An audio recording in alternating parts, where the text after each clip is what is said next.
Bonjour à tous, bienvenue à Port-Blanc, à Littoral. Nous sommes très heureux de vous accueillir dans le golfe du Morbihan pour la 9e édition de la Semaine du Golfe, qui est incontestablement devenu l'un des plus grands rassemblements nautiques au monde. Plus de 1400 bateaux sont inscrits cette année.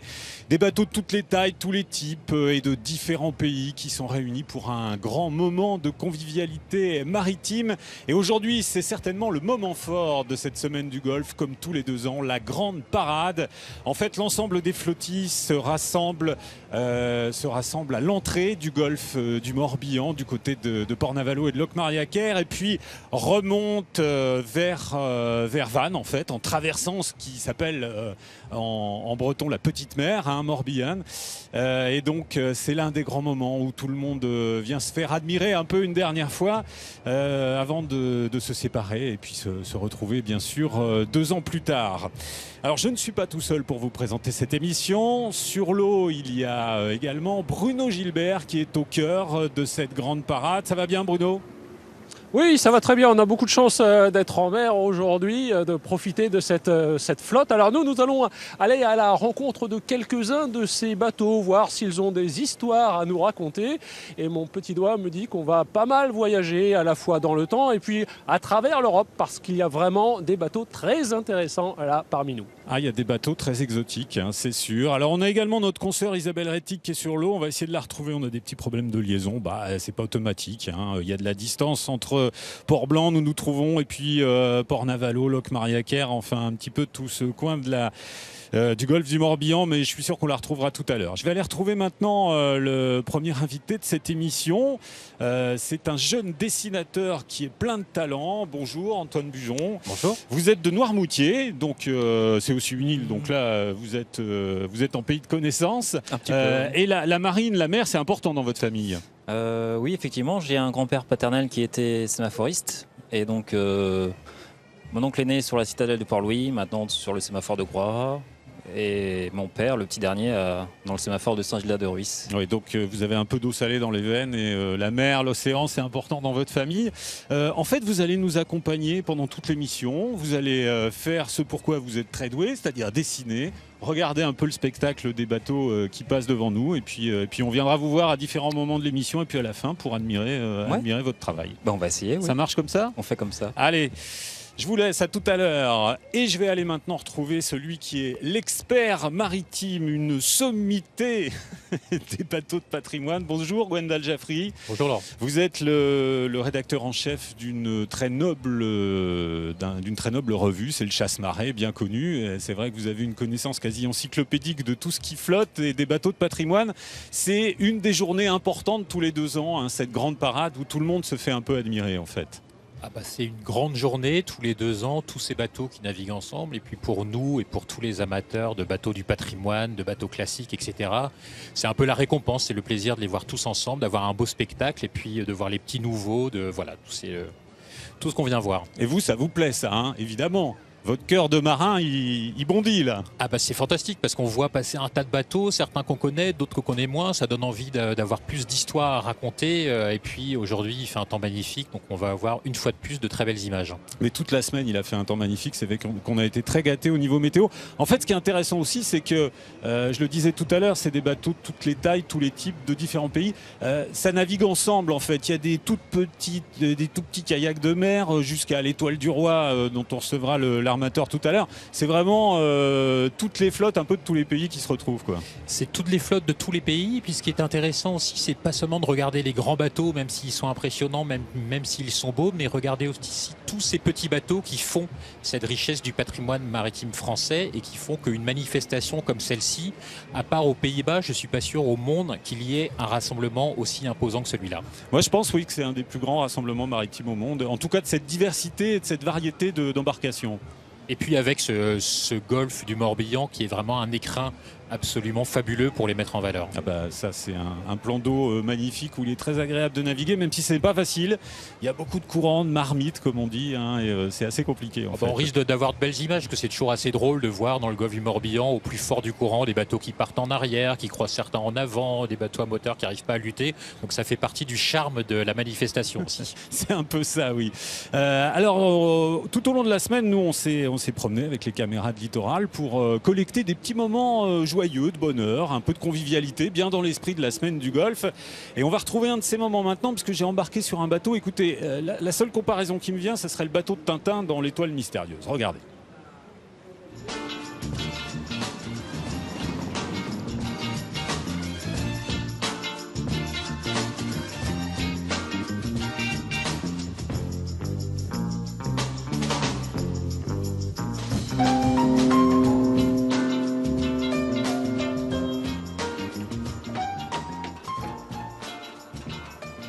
Hello Nicole. Hello, bonjour. Bonjour, bonjour. Merci de nous accueillir sur l'hydrographe.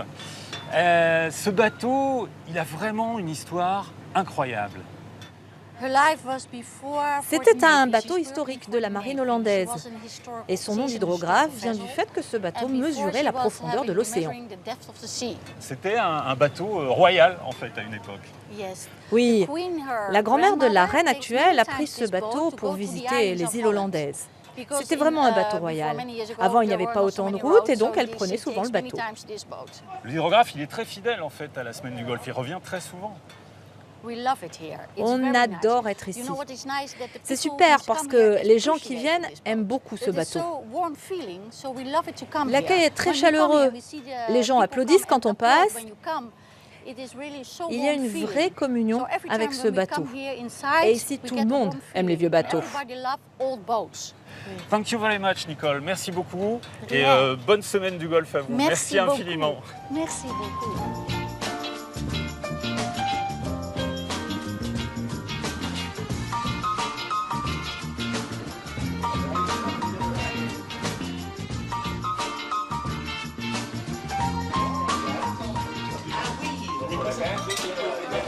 Ouais, mais il y a un monde fou là-dedans. Bon, en même temps, c'est normal, c'est le bar de l'hydrographe. Et ça a été changé parce qu'avant, c'était les quartiers de l'équipage. C'est là que dormait l'équipage. Et donc, depuis, ça a été transformé en bar. Mais ça reste sous surveillance de la dame qui est là-bas, sur le tableau, la dame couronnée, qui est en fait la reine Wilhelmine. C'est l'arrière-grand-mère du roi, Wilhelm Alexander, le roi actuel en Hollande. Voilà. Et Wilhelmine, elle est partout. Il y a même son blason, là. Vous voyez la couronne et le W en dessous de Wilhelmine, bien sûr.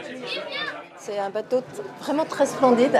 Il est beau, il est est beau, oui, oui. tout à fait. On Très, aime très beaucoup bien restauré. la navigation et les bateaux. La voile d'habitude, mais c'est un bateau moteur. Des belles boiseries. Des boiseries qui sont Très bien magnifiques. Le restaurées. bar est merveilleux. Très verni. On a envie de faire une traversée sur ce bateau. Une croisière.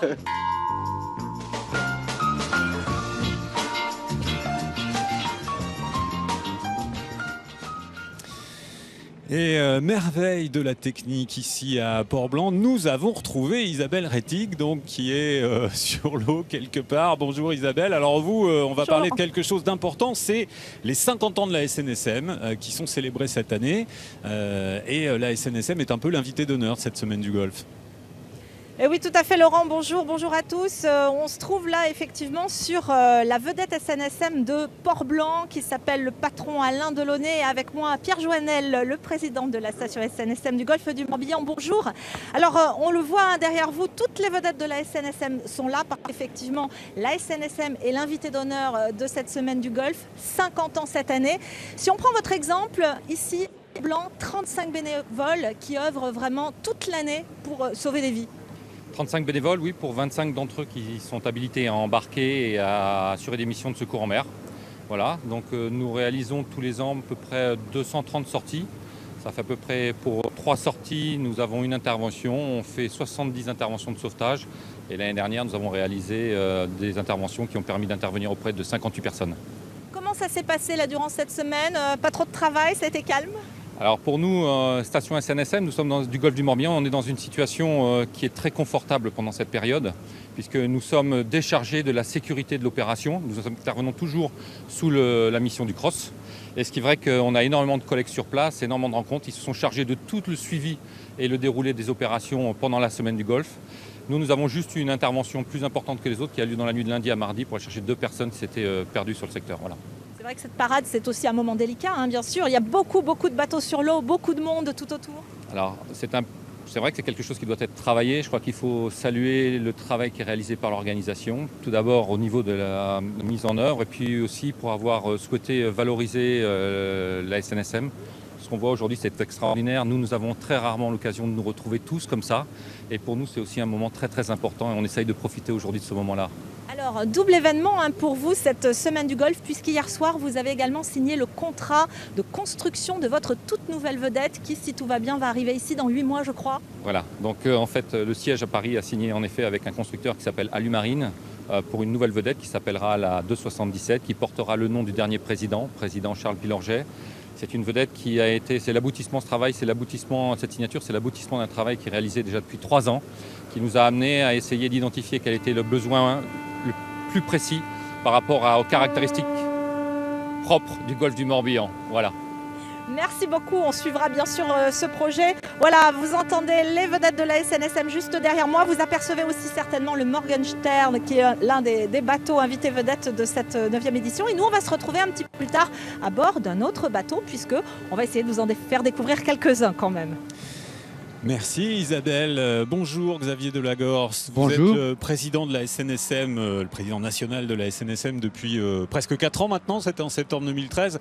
Je suppose que ça doit vous parler les images là. Vous devez être fiers de vos gars qui sont en tête de la grande parade de la Semaine du Golfe 2017. Je vais vous dire, je suis fier d'eux aujourd'hui parce que ce sont des images magnifiques et je suis fier d'eux tout au long de l'année parce que ce sont des hommes et des femmes exceptionnels qui se consacrent de manière bénévole au sauvetage de la vie humaine en mer, et ceci toute l'année, nuit et jour. Donc ce sont des gens admirables. Il y a 28 millions d'euros de budget pour la SNSM, c'est ça? 28 millions. Il y a 4 millions de plaisanciers en France. Si chaque plaisancier donnait 7 euros, l'affaire serait faite. Vous auriez rempli votre budget, c'est loin d'être le cas pourtant.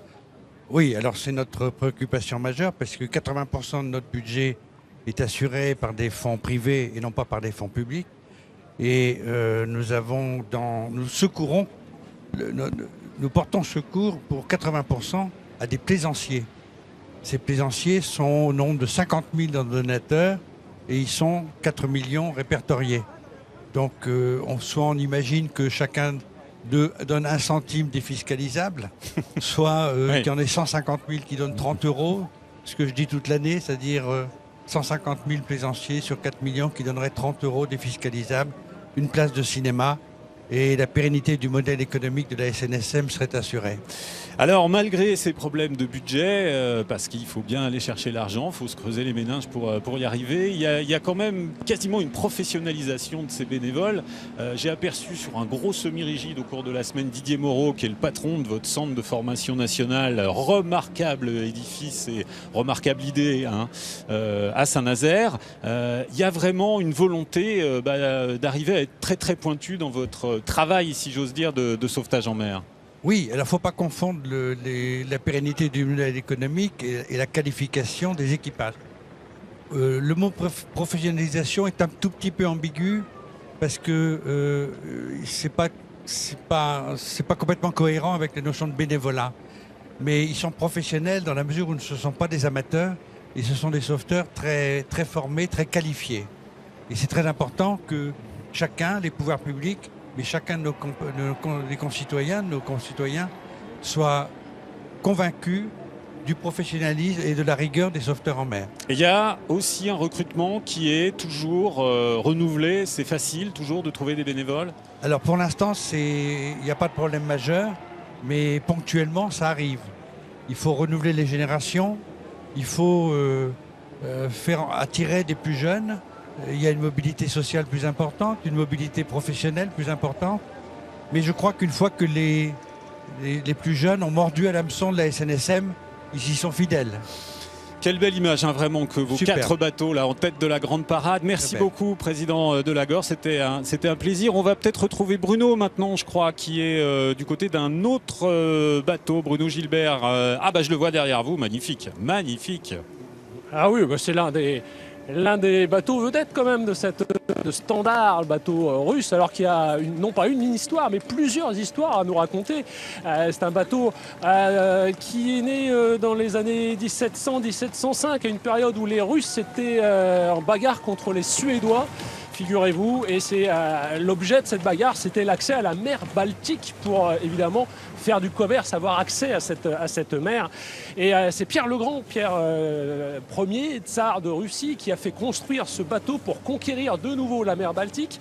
Et le Standard était le vaisseau amiral d'une dizaine de bâtiments de cet ordre-là pour essayer de repousser les Suédois et de conquérir la mer Baltique. Alors Pierre le Grand, il a même été jusqu'en Angleterre pour se faire embaucher comme charpentier dans des ateliers afin de mieux comprendre, de mieux maîtriser les techniques de construction des vaisseaux.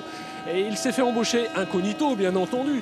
Il a pris pas mal de choses et puis il est rentré chez lui et il a fait construire ces 10 navires, dont certains quand même à l'époque étaient assez forts quand même. Notamment le Standard, c'était l'un des premiers vaisseaux à avoir une roue à barre pour manœuvrer plus aisément. Et donc voilà, Pierre le Grand n'a pas hésité à mettre la main à la pâte. Mais enfin, ce bateau, il a assez mal vieilli quand même, puisqu'au bout d'une dizaine d'années, le bois n'étant pas assez humide, il a commencé à se déliter un petit peu. Les structures ont commencé à céder et finalement, Pierre le Grand n'avait peut-être pas appris toutes les bonnes leçons en Angleterre. Le bateau n'a pas vécu très longtemps, une dizaine, quinzaine d'années au maximum. Mais enfin, en tout cas, les Russes ont regagné la Baltique et c'est déjà beaucoup pour eux, bien sûr. Merci Bruno pour cette grande explication historique qui a ravi le quasi-historien qui est Gwendal. Vous avez vu une image pendant vos explications, vous avez entendu les sirènes. Ils vous saluaient en fait, Président, vos 4 bateaux là. Vous voulez saluer, oui, vous aussi. Oui. C'était une belle image en tout cas que de les voir passer ces 4 bateaux. Est-ce qu'il y a dans le fonctionnement, dans la gestion, des idées à prendre un peu à l'étranger? On parle souvent de la RNLI britannique, on pourrait parler aussi de la SESSM des Espagnols, des Coast Guards américains. Est-ce qu'il y a des choses positives à aller prendre à l'étranger? Il y a des choses positives partout. Maintenant, les modèles ne sont pas du tout comparables. La RNLI fonctionne avec 1100 salariés, nous en avons 70. La RNLI fait à peu près le même nombre d'interventions, mais les Anglais sont spontanément adhérents ou bienfaiteurs, donateurs au profit de la RNLI. Les Espagnols sont organisés de façon complètement différente. Les Coast Guard américains, c'est pas la peine d'en parler, c'est tout autre chose. Nous, on est le seul modèle en Europe et sans doute dans le monde à fonctionner uniquement avec des bénévoles et avec 70 salariés pour 7000 bénévoles. Donc c'est exceptionnel. Et je crois que ce modèle français qui prend ses racines, là c'est 50e anniversaire, mais qui prend ses racines au milieu du 19e siècle, notamment en Bretagne, eh bien, il faut absolument le préserver. C'est un bijou. C'est une vraie école de la vie pour eux aussi. C'est une vraie école de la vie. Et dans le monde qui nous entoure, je crois que c'est une organisation, je le dis comme je le pense, exemplaire. Merci beaucoup, Président Gwendal. C'est vrai que la SNSM, pour l'homme de mer que vous êtes, elle est indispensable et elle est très louable. C'est vraiment une noble institution, on va dire. Absolument indispensable, puisque quand on voit le nombre de sauvetages qui sont faits chaque année, c'est quand même la sécurité des marins et des plaisanciers qui est en jeu. Et puis aussi pour l'amateur de patrimoine que je suis, c'est aussi intéressant de voir que la SNSM, depuis quelques années, s'intéresse de plus près à son patrimoine, avec une association qui a été créée d'ailleurs à l'initiative de Jean-Pierre Jouette, dont le père avait construit nombre de bateaux de sauvetage et qui aujourd'hui décerne un prix tous les ans. Il y a une fondation qui va décerner un prix pour restaurer et entretenir ce patrimoine. On voit là par exemple l'Emeilda qui passe derrière nous et qui a dû être le premier bateau à recevoir ce prix il y a maintenant 2 ans. Et c'est vrai que le patrimoine maritime de la SNSM, il évolue aussi. Il y a des canaux de nouvelle génération qui vont arriver bientôt. Les bateaux, ils ont à peu près une vingtaine d'années d'existence et ensuite on trouve des nouveautés. Alors c'est du sauvetage d'une part, c'est de l'histoire d'autre part et c'est aussi passionnant sur un point de vue architectural. Parce que sur le plan architectural, on se retrouve avec des bateaux d'aviron. Je crois qu'il y en a un qui est exposé à Vannes cette semaine. Quand on imagine de Pinmar dans le Finistère, c'était secourir depuis le quai sur une remorque. Voilà, les pêcheurs à la force des bras. En même temps, là, on a vu le bateau de l'Emeilda, bateau de Bretagne Nord, et puis on a vu ces bateaux, les tout derniers bateaux, les plus récents, notamment qui sortent du chantier Sibiril dans le Finistère Nord, qui sont des bateaux absolument épatants au niveau de la résistance, qui sont capables de faire des prouesses absolues pour sauver les marins. Et ils sont encore et toujours là, les bénévoles de la SNSM. On l'évoquait tout à l'heure avec le président de la station de Port-Blanc, Golfe du Morbihan, le patron Alain Delaunay, avec Maurice Puget à la barre. Il est sorti dans la nuit de lundi à mardi pour aller chercher un couple de personnes âgées qui s'étaient complètement perdues dans la nuit, dans le noir, dans le Golfe. Ils les ont retrouvés en état de totale hypothermie, mais ils ont été sauvés. Je crois qu'ils avaient 74 et 84 ans, quelque chose comme ça. Enfin bon, encore un exploit et une belle leçon des gens de la SNSM. Je pense qu'on va retrouver maintenant Isabelle Rettig qui est à bord d'un autre bateau. Isabelle, vous êtes avec nous? Eh bien oui, on vous retrouve. Oui. C'est sport, hein, c'est sport quand même. On vient juste d'arriver, pour tout vous dire, sur la Grande Hermine, qui est l'un des voiliers de la Marine nationale. Vous savez, avec l'étoile, un des voiliers école, plus exactement, de la Marine nationale, avec l'étoile, la Belle Poule ou le Mutin. Et nous sommes avec le commandant Éric Kernaonet. Bonjour, merci d'être avec nous. C'est donc vous qui commandez ce beau bateau. Et alors, une surprise, c'est la première fois qu'il participe à la Semaine du Golfe. Comment ça se fait ? Eh bien, bonjour. Les voiliers de la marine sont très sollicités sur cette période et c'est vrai qu'il y a beaucoup de demandes auprès de collectivités, d'organisations, etc. Donc, c'est pas toujours évident de se passer d'un voilier, de l'envoyer ici. Surtout que les gaulettes sont malgré tout grandes et c'est un endroit compliqué pour évoluer. Donc la Grande Hermine étant un peu plus petit, un peu plus maniable pour se mêler à la foule. Alors on va revenir un petit peu sur l'histoire de ce bateau construit dans les années 30, je crois, à Marseille. Racontez-nous en quelques mots quand même cette histoire. Alors rapidement, donc c'était le bateau d'André Boger, le chanteur d'Auprès de ma blonde, qui ensuite qui s'est séparé du voilier, qui est arrivé à Saint-Malo pour faire concis à l'école de la marine marchande et qui est arrivé dans la marine en 1964. Et pour être affecté progressivement au CIN Brest, au centre d'instruction navale. Et depuis 2001, il est affecté à l'école navale. Combien vous formez de jeunes chaque année sur ce bateau? Vous avez une idée? Les chiffres en tête, beaucoup. Beaucoup d'élèves passent, la majorité des élèves passent sur les voiliers de manière globale, dont la Grande Hermine. Nous embarquons beaucoup d'élèves à la journée, voire sur quelques jours et parfois un peu plus longtemps. C'est une bonne école, j'imagine. Et c'est une bonne école qui permet d'apprendre rapidement la mer et surtout de comprendre rapidement son environnement, d'être au contact resserré de la mer. Eh bien, merci beaucoup. Je précise quand même que ce bateau, je crois, a subi un toilettage l'an passé au chantier du GIP, puisque le chantier du GIP a obtenu le contrat pour la maintenance de tous les voiliers écoles de la Marine nationale. Voilà Laurent, on se retrouve un peu plus tard. Et oui, la Marine nationale, ce ne sont pas que des bateaux gris ou des bateaux noirs qui vont sous l'eau, ce sont aussi de bien beaux voiliers, comme vous l'avez dit, le Mutin, l'Étoile ou la Belle Poule, ou ce bateau. Gwendal, qu'est-ce qui se passe derrière nous alors? Quel est le spectacle? J'ai l'impression d'avoir l'histoire de France, l'histoire maritime française qui est en train de passer. Qui défile, oui, c'est un peu ça. On a eu tout à l'heure, on avait le 12 mètres JI France 1 qui est passé, qui est le bateau du Baron Bic, quand on sait que Franck Camas ce soir à 19h va régater contre les Américains pour essayer de ramener la coupe en France. On a eu 2 Penduics qui sont passés. À l'instant, on avait Notre-Dame de Rumagol, Gabard de la rade de Brest qui a participé de la reconstruction de la ville après sa destruction à la Seconde Guerre mondiale.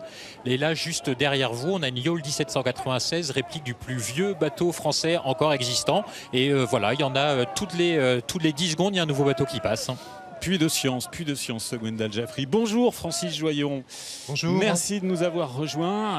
On est très heureux de vous avoir avec nous. Félicitations pour votre trophée Jules Verne que vous avez remporté à la fin du mois de janvier. J'ai noté parce que la mémoire et les chiffres et moi ça fait 3. 40 jours, 23 heures, 30 minutes, 30 secondes pour ce tour du monde en équipage sans escale, sans assistance sur une quarantaine de milliers de kilomètres à peu près. On va parler en kilomètres pour les terriens. Et puis surtout plein de records. Vous avez battu le record de ce Tour du Monde, mais dans ce record, vous avez battu des records de distance réalisés sur 24 heures, de vitesse, de durée de vitesse. Vous avez fait des moyennes incroyables entre 35 et 40 nœuds pendant des jours et des jours. On voit là des images d'Idexport, votre bateau pendant ce record. C'est ça peut-être qui est remarquable, c'est la performance et l'accumulation des performances. Alors c'est vrai qu'on était un bon équipage sur un bon bateau et on était heureux de filer comme ça à travers les océans. Et là, c'est vrai qu'on est une grande fête maritime, on voit tous ces milliers de voiles et vous pourriez penser qu'on est un petit peu loin de ça, mais c'est vrai que la passion de la voile est à la base de ce qu'on a fait, à la base de ce que font tous les gens qui sont sur l'eau en ce moment. Mais quand on est marin pour tout. Ça vous aurait pas dit de naviguer un peu sur des petits bateaux comme ça? Ça vous dirait pas de venir faire la semaine du Golfe sur, je sais pas, un voilier de travail, un voile aviron, un truc qui vous change un peu d'idexport, quoi? Pour moi, bon, déjà, il y a un autre point commun entre la voile et le trimaran. C'est la voile de tous ces petits bateaux qui sont là. C'est le fait que c'est ce magnifique plan d'eau de la baie le golfe du Morbihan, c'est vraiment un endroit extraordinaire. Je l'ai fait peut-être 100 fois en petit catamaran de sport, à tourner autour de l'île aux Moines, à revenir sur Locmaria-Caire. C'est un endroit merveilleux. Et vous voyez, les bateaux avancent à 5, 6, 7 nœuds, rien qu'avec le courant. Et c'est un endroit qui est magique parce qu'on peut le faire 100 fois, 1000 fois. On n'aura jamais deux fois les mêmes conditions de vent, les mêmes conditions de marée. C'est quelque chose de formidable. Écoutez, l'autre soir, il y avait un petit hobby, là, un petit cata comme ça, là, comme ceux que vous aimez, qui était juste derrière vous, là-bas, dans le bouillon, du côté du bout de Port-Blanc. Il était complètement en crabe et il ne contrôlait plus grand-chose, le pauvre, mais on sentait bien la force du courant, en tout cas. C'était assez sympa comme image. Un des grands moments de la semaine, c'est le grand pique-nique à l'île d'Ar, où toutes les flottilles, le mardi, c'est une tradition, c'est comme ça, c'est le mardi dans la semaine du Golfe, se retrouvent pour aller manger et discuter, écouter de la musique ensemble sur l'île d'Ar. Regardez.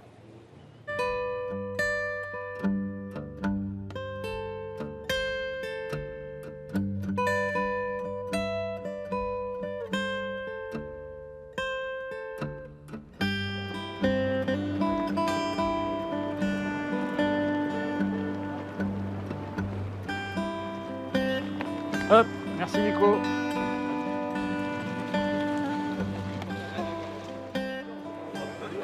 Oh, il y a un monde fou. Il y a un monde fou, on est sur l'île d'Ar. Et en fait, le mardi, c'est une tradition. À chaque semaine du Golfe, il y a le grand pique-nique. Donc vous voyez, toutes les flottilles viennent. Tout le monde vient beacher ou vient s'amarrer ou descend à terre sur l'île d'Ar pour le grand pique-nique. Et tout le monde se retrouve là. C'est le moment de convivialité de la semaine du Golfe, en fait. C'est vraiment génial. C'est complètement dans l'esprit de la semaine. C'est bon, messieurs, dames?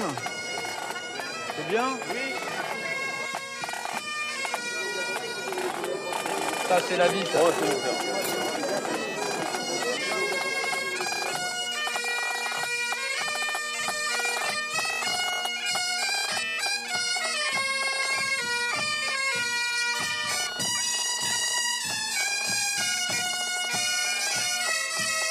Alors vous n'êtes pas à la paella, vous êtes aux huîtres. Ah non, mais la paella, elle est déjà là. Tiens, vous me faites une petite place?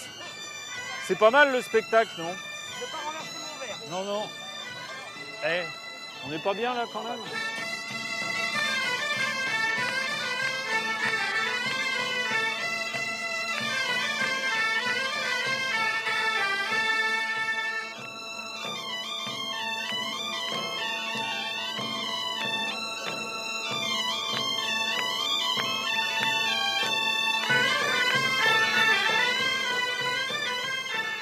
Ça va, mesdames?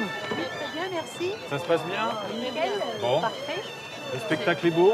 Très chouette. Oh, que du bonheur. Ouais.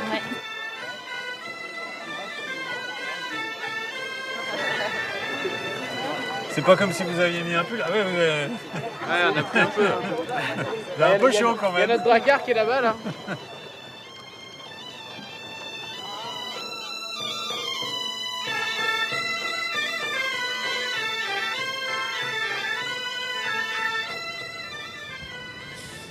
C'est génial ce pique-nique à l'île d'Ar. Vous y étiez, Gwendal, vous? Malheureusement non, parce qu'il faut que je travaille à mon bureau de temps en temps, donc pas cette année. Là, il y a 2 ans, j'y étais. C'est vrai que c'est un endroit assez fantastique, un grand moment de cette semaine du Golfe. Ouais, parce que tout le monde se retrouve, il y a de la musique, tout le monde est là, décontracté en plus, c'est cool, c'est vraiment très bien. On va aller retrouver Bruno Gilbert qui est sur la Grasse, si je ne me trompe pas. Ouais, c'est cela. C'est à vous, Bruno. Absolument, en compagnie de la Grâce et de son équipage, avec une ambiance détendue, certainement beaucoup plus détendue que ce n'elle était à l'époque de ce navire tchèque au XVIIIe siècle. Alors, un pavillon tchèque, c'est assez original. Il faut dire que de Prague, pour voir la mer, il faut de sacrées bonnes jumelles. Mais figurez-vous que ce bateau était au service d'un grand marin tchèque, Augustin Hermann, et ce monsieur qui avait beaucoup de talent, qui était aussi cartographe, commerçant et corsaire par la suite, menait ce bateau pour le compte de la compagnie néerlandaise des Indes occidentales. Il faisait du commerce notamment à travers l'Atlantique et il traversait l'Atlantique. Il allait notamment jusqu'à Amsterdam, aujourd'hui à New York. Et par la suite, il est devenu corsaire pour le royaume de Hollande. Il a eu notamment affaire aux Espagnols, à un fait de guerre notamment contre le Guatemala, où il a réussi à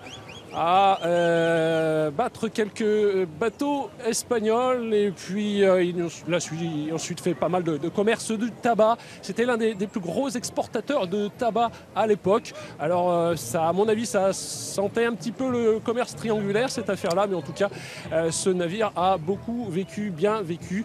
Et bien sûr, en face de nous, derrière nous, il s'agit d'une réplique, d'une belle réplique qui a été compliquée à fabriquer parce que les plans avaient un petit peu disparu. Mais enfin, en tout cas, il est toujours là pour nous raconter cette histoire, pour nous replonger dans cette histoire. Merci Bruno, alors que passe derrière nous ici à Port-Blanc le Standard qui était avec vous tout à l'heure. Francis, votre actualité à vous, c'est très bientôt The Bridge. Une drôle de course entre le Queen Mary 2 et puis 4 bateaux énormes. Le vôtre, Idexport, le Sodebo de Thomas Coville, le Massif de François Gabard et le Actual de Villeblévec. C'est une drôle de course quand même, mais ça risque d'être assez intéressant, on va dire. Alors oui, drôle de course. Enfin, entre nous, on est quand même à la voile. Hein. On n'a pas encore installé de moteur sur les bateaux. Il y a la course contre le Queen et il y a la course entre vous. Voilà, oui. nous on est, je dirais, à régater entre nos 4 trimarans qui sont des vitesses on ne connaît pas encore nos différences de vitesse. Donc c'est amusant pour nous de découvrir ça. Moi, je navigue avec le même équipage que j'avais autour du monde. C'est-à-dire Bernard Stab, Benoît Le Gainet. Alors voilà, il y a Guénaud, il y a Clément. Enfin, ça nous permet de nous retrouver un petit peu, d'avoir le bonheur de naviguer un petit peu ensemble à nouveau sur un petit trajet, puisque ça dure que peut-être 6 jours, 7 jours, on ne sait pas encore. Ah, et le Standard nous a repérés. On voit des bateaux magnifiques qui passent. C'est vrai que c'est un spectacle extraordinaire de voir ces bateaux du tout petit au plus grand qui sont là, oui. Alors sur The Bridge, la question que tout le monde se pose, et les pronostics vont bon train, pas tellement entre les voiliers, mais vis-à-vis du Queen, qui va gagner la marine à voile ou la marine à moteur? Alors, vous le sentez comment, vous? Je dirais, pour être honnête, je dirais que les dés sont pipés. C'est un peu la lutte du monde ancien contre le monde moderne. Le monde ancien s'est dépensé 200 millions... une fortune et des quantités de carburant gigantesques pour traverser l'Atlantique. Et nous, ça ne marche qu'avec le vent, qu'avec les énergies naturelles. Et donc, je pense que le monde moderne ira de plus en plus vers cette façon de faire. Donc là, on est un petit peu quand même défavorisé parce qu'on va contre les vents dominants. Quand on part de... Oui. C'est pas une transat à la fin de l'année, malheureusement pour vous. Oui. Sur les États-Unis, on a des vents de goût. Et nous, on est obligé de tirer des bords, de tricoter. Et les engins à moteur, ils vont tout droit. Voilà. Donc on est un petit peu défavorisé sur ce coup-là. On suivra ça en tout cas. Merci Francis d'être passé nous voir. Et bon anniversaire à vous, c'est demain. Donc j'en profite. Merci beaucoup. On va maintenant vivre un autre moment sympa de cette semaine du golfe du Morbihan. C'est le passage du Gois de Berder par la flottille des voiles aviron. Alors, vous allez tout comprendre. C'est une espèce de petit goulot entre l'Armor Baden et l'île de Berder. Et tout le monde s'engouffre là-dedans. Regardez.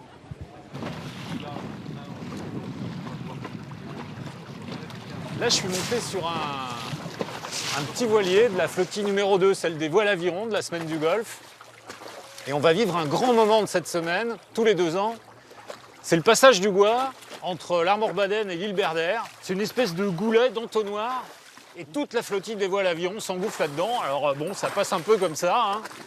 Mais on va vivre ça là tout de suite. Sur Charlie, le bateau d'Olivier.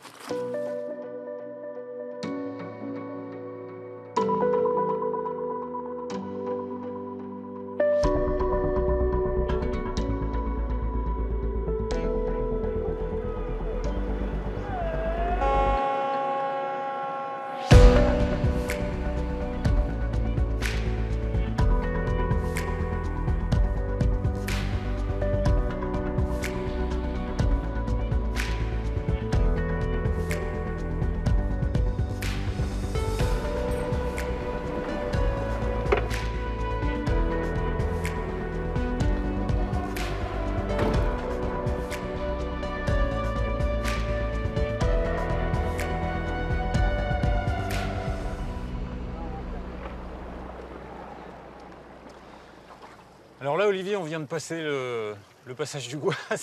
C'est toujours un moment à la semaine du golf qui est à la fois super sympa et un peu périlleux aussi. Ouais, on appréhende. Ça fait un peu du rafting en fait, je trouve. Oui, c'est un peu ça, oui. Voilà. On ne maîtrise plus rien, on se laisse aller. Il y a beaucoup de bateaux en plus, donc il y a des petits chocs des fois. Et moi j'ai surtout peur de me retrouver en travers du courant en fait, c'est surtout ça. On a crainte, pardon. Voilà. C'est un grand lavabo quoi. Mais ça fait du bien de faire ça, décharge d'adrénaline. Oui, parce que c'est pas tous les jours. Hein, c'est pas tous les jours qu'on peut faire ça. Et qu'est-ce qui te plaît, toi, dans cette petite flottille de voile aviron? Moi, je la trouve mignonne, en fait. Je trouve que les bateaux, ils sont mignons. C'est familial. Il y a beaucoup de couples, il y a des associations, c'est populaire. C'est accessible, en fait.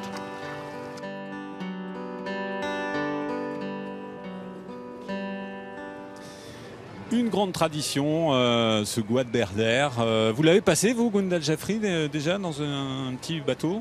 Ça m'est arrivé et c'est à la fois c'est drôle parce que c'est toujours assez jouissif de passer ce type d'endroit et puis c'est beau. Enfin c'est toujours le charme du golf. Hein. Mais Olivier, le skipper de Charlie, il a raison.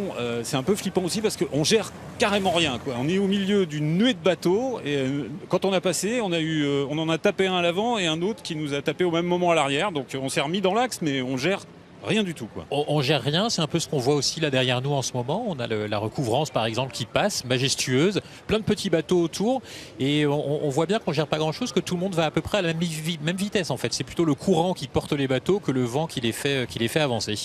Recouvrance qui est juste derrière moi. Là, voilà, c'est à l'envers, bateau de Brest même, bien sûr. Hein.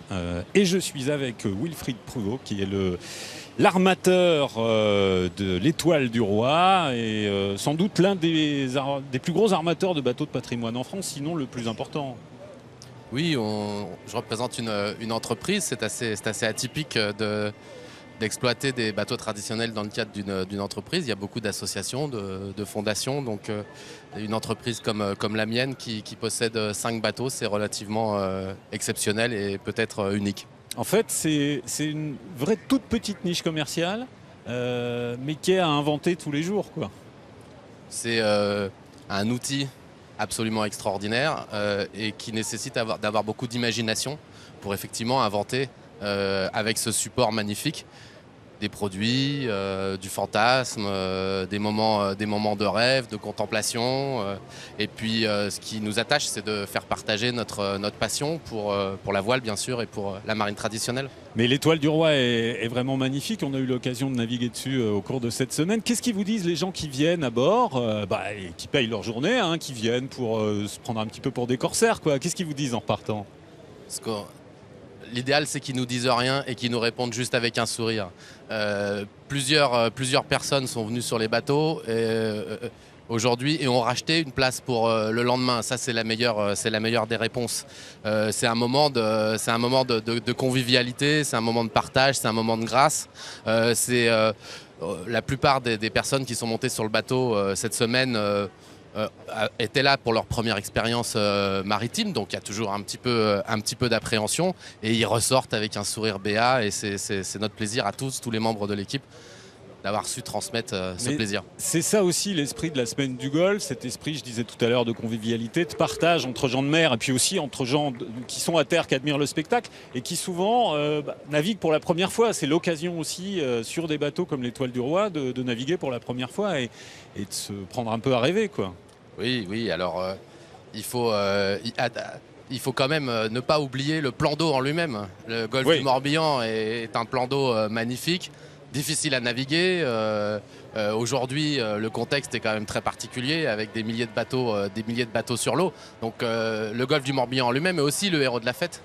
Et oui, les personnes qui étaient aujourd'hui sur Étoile du Roi, 120 personnes à bord, ont le sentiment d'être dans quelque chose d'exceptionnel au milieu de ce balai nautique. Et vous leur permettez aussi de grimper dans les unes un peu, d'aller se prendre un peu pour des vrais marins de l'époque, hein, des vrais corsaires.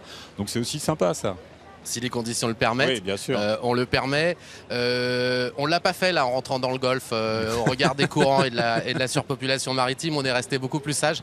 Et chaque membre de l'équipage était très concentré sur ce qui se passait devant, derrière et sur les côtés. Je crois qu'il arrive là, l'Étoile du Roi, en fait, dans la para où je me trompe. Non, c'est lui. Il arrive effectivement, et en général, quand il arrive, on l'entend arriver. Mais c'est bien, le timing est impeccable. L'armateur est en plateau pour la télévision et le bateau arrive juste derrière. Il est beau quand même, Gwendal. C'est réplique de frégate, mais il est magnifique. Il est magnifique, c'est vrai que ça participe un peu du plaisir qu'on peut avoir de voir tous ces bateaux différents. Et on parlait de transmission, de transmettre aux gens, c'est aussi transmettre des métiers, parce qu'un bateau comme ça, il faut l'entretenir, il faut faire perpétuer des métiers, le métier de charpentier, le métier de gréeur et aussi le métier des marins, parce que ce sont des gréements très particuliers. Mais c'est vrai que les gabiers, les gens de l'équipage, ils sont passionnés, on le sent tout de suite. Ça leur tient aux tripes vraiment d'être à bord. Oui, il y a un esprit d'équipe qui est extrêmement fort sur des manifestations comme la semaine du Golfe qui commence au premier instant du début du convoyage et qui s'arrête à la fin du convoyage retour. Et il y a un fonctionnement en équipe qui est totalement indispensable sur un bateau comme celui-ci.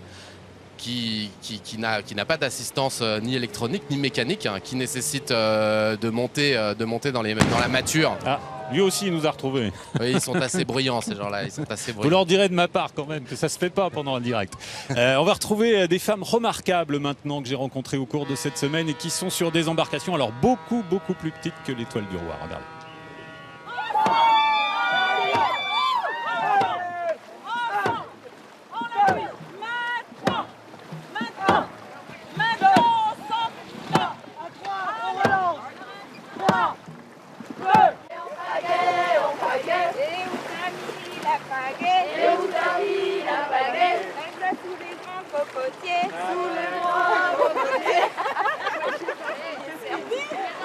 Vous, ça vous apporte quoi, les Pink Ladies ? Ça nous apporte un bien-être quand même physique.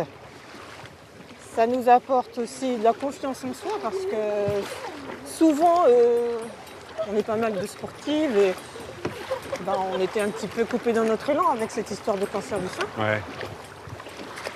Et là, on reprend le sport. Donc, c'est génial alors. Oui, c'est tout gagné pour nous. Puis j'ai l'impression que ça rigole bien à bord des bateaux. Oui, il n'y a pas que le côté physique, c'est le côté moral, mental, la convivialité. De ne pas être isolé, de ne pas être toute seule face à sa maladie ou à sa guérison, mais en tout cas douloureuse. Quoi. Oui. Qu'est-ce qu'il y a derrière bien. Ouais, moi, mais j'arrive pas à parler, à faire. Vous savez, je suis pas une femme, je peux pas faire deux choses en même temps, moi.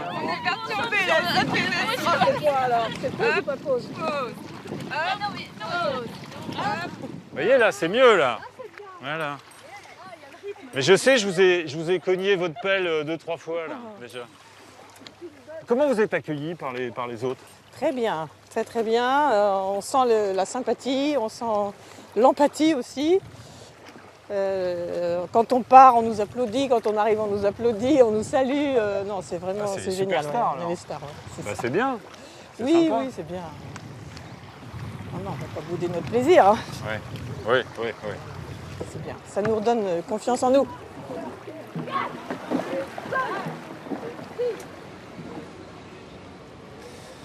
Bonjour Anne Kéméré, navigatrice aventurière. Vous allez repartir bientôt une nouvelle fois vers le passage du Nord-Ouest. On en parlera tout à l'heure. Elles sont merveilleuses ces Pink Dragon Ladies, vraiment. Ah oui, moi je suis très admirative. J'ai eu l'occasion de rencontrer un équipage, il y en a plusieurs. Il y en a 45 en France, voilà. 45 au total des bateaux. Et Myriam, que je rencontrais là, aimerait bien faire une espèce de rassemblement de tous ces bateaux quelque part sur un plan d'eau en Bretagne. Donc l'histoire continue. Oui, c'est une belle histoire parce que justement elle continue. Bon, c'est dommage que l'histoire continue aussi parce que ça veut dire que la maladie aujourd'hui est encore là. Mais en même temps, c'est au-delà de cette maladie, justement, c'est aussi plein d'espoir, plein de rire. Hein, parce que je crois que quels que soient les équipages, elles se marrent. Elles sont là pour la vie avant tout. tout. Et ça, je trouve ça absolument fabuleux. Il y a une ambiance à bord et puis la rame, ça vous parle à vous, hein, ça c'est sûr. Ça me parle. Alors là, c'est de la pagaie. Enfin, c'est plus ouais, anglais. Ça me parle quand même. Et puis, mais c'est vrai qu'il y a une vraie ambiance à bord. Il y a une vraie ambiance à bord. On rigole bien. Hein. On va retrouver Isabelle tout de suite, qui doit être avec, si c'est bien prévu et si ça se passe comme prévu, avec Gérard Daboville quand même, le commissaire général de cette manifestation. Eh oui, absolument, Laurent. Gérard Daboville, qu'on a eu un petit peu de mal à retrouver au milieu de toute cette flotte. Il est bien tranquillement installé le long de l'île aux Moines. Bonjour Gérard Daboville, comment vous avez vécu cette parade? Merveilleusement, hein, je crois comme tout le monde. À mon avis, c'est la plus belle parade que nous ayons connue. Plus de bateaux, un temps extraordinaire, bon, du soleil mais pas trop chaud. Enfin, c'était superbe. Des coups de cœur quand même pour ces bateaux, un coup de cœur? Ah, j'en ai pas mal. Bon, pour moi, le plus beau dans les grands, c'est le Morgenstern. Et puis, il y a aussi des petits bateaux, voie l'Aviron, notamment une série de petits bateaux irlandais, qui sont des bateaux beaucoup plus modestes, à voile hautière, que je trouve absolument délicieux. Et ça, il y en a de plus en plus. Ça me fait bien plaisir. Alors je voulais juste qu'on revienne rapidement bien sûr, mais sur l'histoire un peu de cette semaine du Golfe, parce que vous y êtes quand même pour quelque chose. C'était en 99, le naufrage de l'Erika. Il fallait redorer le blason du Golfe du Morbihan. Il fallait montrer que tout avait été nettoyé, que tout était parfait, que le Morbihan pouvait à nouveau accueillir des touristes dans d'excellentes conditions. Et donc cette idée, qui n'est pas de moi d'ailleurs, et qui existait déjà, est née à ce moment-là. Enfin, elle a été représentée au Conseil général, et avec l'appui d'Aimé Kerguéris, qui est d'ailleurs le président de la Semaine du Golfe, eh bien, le Conseil général, à l'époque, donc le département, a dit banco et a accepté l'idée de la Semaine du Golfe. On ne savait pas à l'époque qu'il y en aurait 9, 10, 11, je ne sais pas combien. On savait qu'il y en aurait au moins une, et puis ça s'est tellement bien passé qu'en gardant la même recette, eh bien, on a pérennisé l'événement. Voilà, donc 18 ans plus tard, on voit à quoi ressemble cette semaine du Golfe. On se retrouve dans 2 ans, bien évidemment, Gérard Daboville à vos côtés, peut-être sur l'Isker ou sur un autre bateau, on verra bien. Voilà Laurent, merci. Merci à vous Isabelle, et merci à Gérard Daboville, donc le commissaire général de cette semaine du Golfe. Anne, qu'est-ce qui vous pousse encore et toujours à repartir et à essayer de le traverser, ce fichu passage du nord-ouest là-haut entre la mer de Beaufort et le détroit de Lancaster où il fait si froid? Vous avez déjà essayé 2 fois et vous allez y retourner encore cet été. Je crois que déjà il y a la passion. Quand on n'a pas envie, on n'y va pas. Quand on a envie toujours. Et là-haut, moi j'ai découvert un monde en plus qui est au moins aussi fabuleux que l'est le Golfe du Morbihan, et un monde qui m'était inconnu, que j'ai appris à découvrir petit à petit peut-être, et c'est la magie qui s'est vraiment mise en route, qui m'a complètement fascinée, et j'ai l'impression d'avoir encore plus à apprendre aujourd'hui, maintenant que j'en ai dévoilé quelques petits mystères, et ça me donne très très envie d'aller y retrouver les gens, parce qu'il y a quelques personnes là-bas dont on parle peu, et puis d'aller retrouver des lieux qui sont étonnants de simplicité et de cette idée de la naissance du monde peut-être. Et sur un bateau solaire. Alors oui, c'est vrai que j'ai eu l'occasion de mettre un pied dans le solaire avec Raphaël Donjean, qui était à l'initiative d'un bateau qui s'appelait Planète Solar, qui s'appelle toujours d'ailleurs Planète Solar, qui avait fait le tour du monde solaire entre 2011 et 2012. Et je me suis rendu compte, et on s'est rendu compte, en allant là-haut tous les deux, qu'il y avait un potentiel assez incroyable en été. Ça secoue à chaque fois un petit peu le coup de canon quand même. On se demande ce qui se passe. Oui. Et qu'il y avait matière justement à mettre en lumière dans un lieu assez inattendu, le solaire. Donc le bateau est actuellement en cours, pour ainsi dire achevé. Il est encore entre les mains de professionnels pour y installer les panneaux solaires dernière génération. Donc ça va être vraiment quelque chose qui est fait, c'est du sur-mesure. On est dans de la haute couture. Il y a du soleil tout là-haut, là-bas dans l'Arctique. Alors l'été, l'avantage, hein, on parle du mois de juin, donc solstice d'été le 21 juin. On est dans le soleil de minuit, il fait jour 24 heures sur 24. Ah bah oui, donc forcément il y a du soleil. Donc il y a du soleil. Merci Anne d'être passée nous voir. On va retrouver Bruno Gilbert. Bruno. Bon, Bruno, non, il est quelque part, bon, on le retrouvera tout à l'heure. On peut peut-être retrouver un de nos petits moments collectés, glanés pendant la semaine, quand on est monté à bord. Vous voyez les courants là, vous voyez un peu comment ça secoue. Pas facile de naviguer, hein, pas facile. Oui, on peut retrouver un de nos petits moments glanés pendant la semaine. On est monté à bord d'un des bateaux de travail de ce golfe du Morbihan et on est allé se promener du côté de Crac et de Fort Espagnol.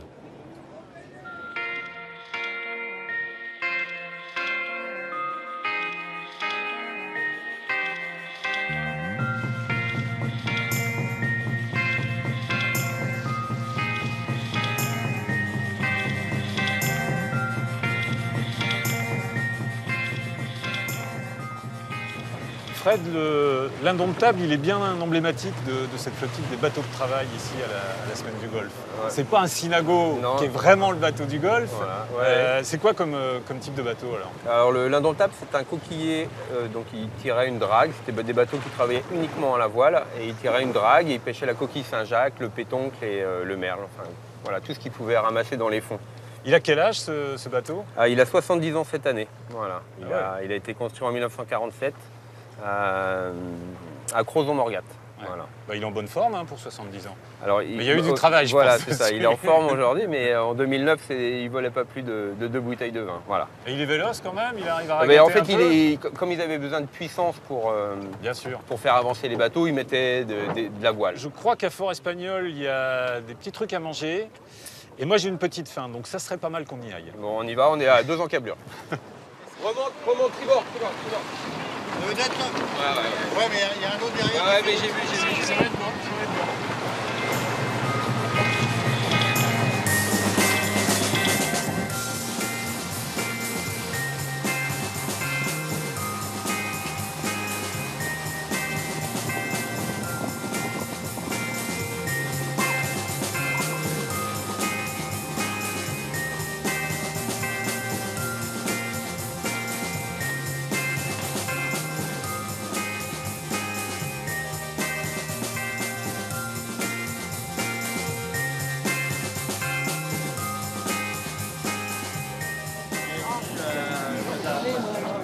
Moi, si je peux aider, je dis jamais non.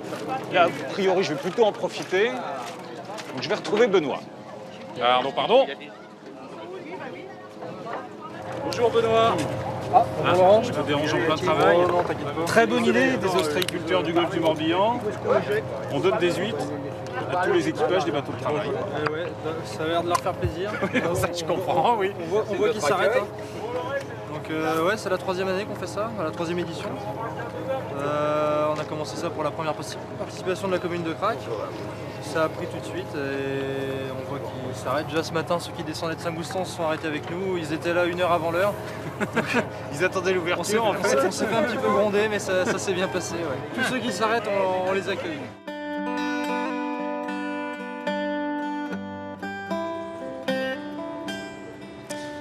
Moment sympa sur les barges des ostréiculteurs du golfe du Morbihan à Fort Espagnol. Gwendal, ça se densifie un peu la flotte là, parce qu'on a moins de grosses unités, c'est vraiment les petits bateaux là qui commencent à passer devant Port-Blanc. Alors c'est les petits bateaux, puis il continue à y avoir une diversité extrêmement impressionnante et moi c'est ce qui m'étonne, c'est fantastique. Alors là derrière nous on a le Curune de Le Toumelin avec lequel il a traversé l'Atlantique. Bateau bien connu, on a un bateau à voile latine également, donc les Méditerranéens sont parmi nous et puis je vois aussi régulièrement des bateaux en contreplaqué. Ça c'est intéressant de voir que les bateaux en contreplaqué rentrent dans le patrimoine, des bateaux qui ont participé de la démocratisation de la plaisance il y a une 50aine d'années. Aujourd'hui ce sont effectivement des bateaux du patrimoine. Mais ces bateaux d'aujourd'hui, ils seront évidemment les bateaux d'hier et les bateaux du patrimoine de demain. Hein. Voilà, et certains bateaux vont demeurer effectivement, soit pour des résultats sportifs, parce qu'ils ont marqué effectivement leur époque. On va retrouver Isabelle Rettig, toujours sur l'eau, toujours au milieu de cette parade, Isabelle.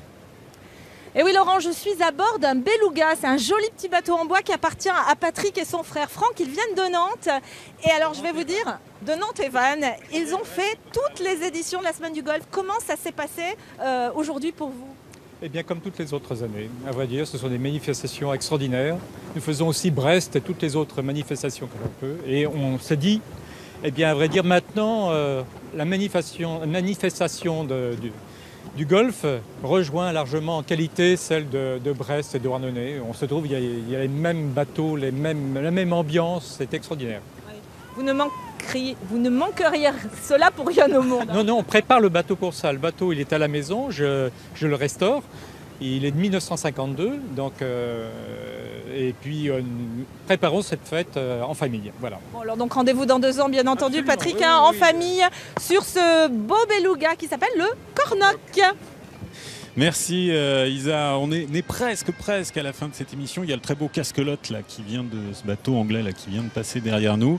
Gwendal, moi quand je vois tous ces bateaux qui naviguent, j'ai une petite pensée quand même pour les fondateurs de l'école des Glénans qui sont nés, on fête le centenaire de leur naissance, Philippe et Hélène Vianney, et les 70 ans de l'école des Glénans qui est une vraie école de navigation, quoi, hein. D'autant plus qu'on a énormément de bateaux qui nous rappellent cette histoire-là. On parlait tout à l'heure des bateaux en contreplaqué. Les bateaux en contreplaqué, c'est l'histoire des Glénans quelque part, avec l'architecte Jean-Jacques Herbulot qui en a dessiné beaucoup, comme la Caravelle, le Vaurien, etc., qui ont participé de la démocratisation de la plaisance, on en parlait, qui ont participé de tout un apprentissage d'une génération, puis l'école des voiles des Glénans qui marque toujours les esprits aujourd'hui, parce que c'est un sens marin qui a été mis en avant. Merci beaucoup Gwendal. On regarde Antoine.